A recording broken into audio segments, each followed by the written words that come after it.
आदाब। बजट 2023 इसहाक डार साहब ने पेश कर दिया। ओवरऑल अगर बजट को देखा जाए तो यूँ लगता है कि जैसे ये मखसूस मुद्दत के लिए, यानी आप यूँ कह लें कि एक सेमाई के लिए, 3 माह के लिए ये बजट पेश किया गया है, क्योंकि इसके मुख्तलिफ अगर साइडें इसको देखी जाएँ तो इसमें बहुत सारे झोल हैं, बहुत सारी कोताहियाँ हैं, बहुत सारी इसमें गलतियाँ हैं, बहुत सारी इसमें ख़राबियाँ हैं, बहुत सारे खुराफात हैं। ओवरऑल अगर देखें तो ये बजट साल का नहीं, आप यूँ कह लें 3 तिमाही का बजट है। अब 3 तिमाही का बजट जो है वो क्यों पेश किया गया, इसकी रीज़न क्या थी, या इस के पीछे लॉजिक क्या हो सकती है कि भाई एक बजट जो 3 माह पर मुहित हो उसको पेश कर दिया जाए, या उसका दौरानिया जो है वो अपने जहन में रख के कि 3 माह के लिए हम इसको अगर हम पंजाबी ज़बान में कहें तो डंग टपाओ जो पॉलिसी है इस पर अमल करते हुए ये ऐसा क्यों किया गया। इसकी 2 वजूहात मेरे जहन में आ रही हैं, मैं आप लोगों से शेयर कर देता हूँ। आगे आप लोग फ़ैसला कर लीजिएगा और कमेंट सेक्शन में ज़रूर कमेंट्स कीजिएगा। मैं हूँ आपका दोस्त, आपका भाई अंजुम सैयद, न्यूयॉर्क से आपके साथ। पहली बात जो मेरे जहन में आ रही है वो ये है कि एक तो इनको ये बात जहन में है इनके कि भाई किसी भी वक्त हमें जब तेरा हुक्म मिला तरके मोहब्बत कर दी, दिल मगर इस पे वो धड़का कि क़यामत कर दी। जब भी जो है वो हमें हुक्म मिलेगा, हुक्म सादर होगा तो हमें घर जाना पड़ेगा, इलेक्शन में जाना पड़ेगा।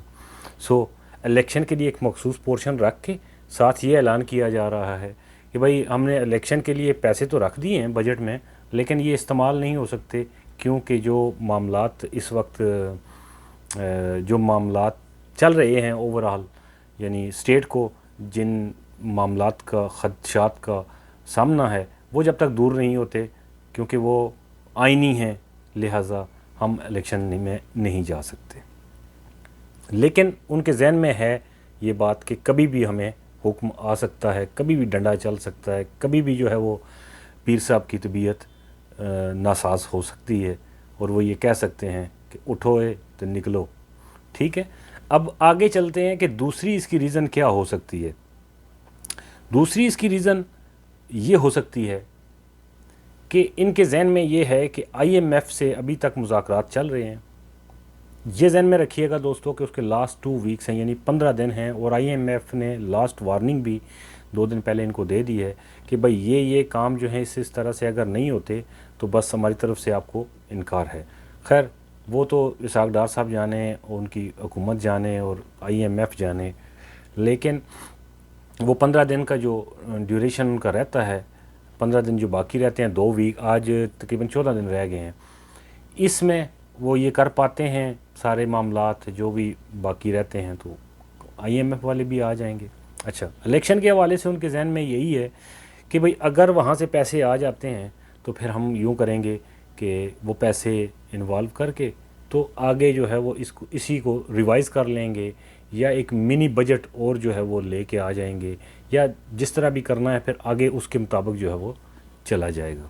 लेकिन फ़िलहाल चूँकि ख़जाना खाली है, जेबें खाली हैं, कुछ भी नहीं है, जेब से मुराद ख़जाना है, इनकी जेबें खाली नहीं होती, इनकी तो जेबें खैर सदा बाहर भरी रहती हैं। कोई जिए या मरे, गरीब को रोटी मिले या ना मिले, इनके शमले जो है ना वो ऊंचे ही रहते हैं और इनका सिलसिला जो है वो आप ही रहता है। क्यों कि इनके कुल सासे जो हैं वो डॉलर्स में हैं, और फिर वही पे बात चली जाती है जिस तरह से एतजाज़ अहसन साहब कहते हैं कि डॉलर्स में सासे हैं, डॉलर ऊपर जाता है तो पाकिस्तान नीचे आता है, डॉलर नीचे आता है तो पाकिस्तान ऊपर जाता है।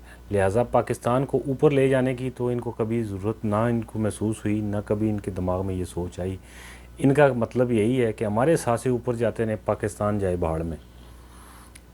खैर गरीबों के साथ जो भी मतलब इन्होंने तो ज़ाहिर है अब गरीबों को तो बांटे नहीं है, ख़जाना तो खाली है, और 1.5 साल की हुकूमत। और दोस्तों जो अचंभे की बात है और जो हैरानी की बात है, वैसे ये हैरानी की तो नहीं है, लेकिन ये है कि शौक एक सोचने और समझने का वक्त है कि सिर्फ ڈیڑھ ایک سال کی جو ان کی حکومت ہے نا، اس 1.5 سال میں 1500 ارب کے قرضہ جات لیے گئے اور استعمال بھی کر لیے گئے. اور مزے کی بات یہ ہے کہ کوئی ایک ادارہ، کوئی ایک سائڈ، کوئی ایک حصہ، کوئی ایک انڈسٹری، کوئی ایک شخص پاکستان کے اندر خوش نہیں ہے. وہ یہ نہیں کہہ سکتا کہ انہوں نے یہ پیسے ہم پر لگائے ہیں. تو وہ پیسے گئے کدھر ہیں؟ غریبوں میں بھی نہیں بانٹے، غریبوں کو دیے نہیں، وہاں نظر نہیں آ رہے کہ کہیں پہ خرچ کیے ہیں. تو پھر یہ پیسے گئے کدھر ہیں؟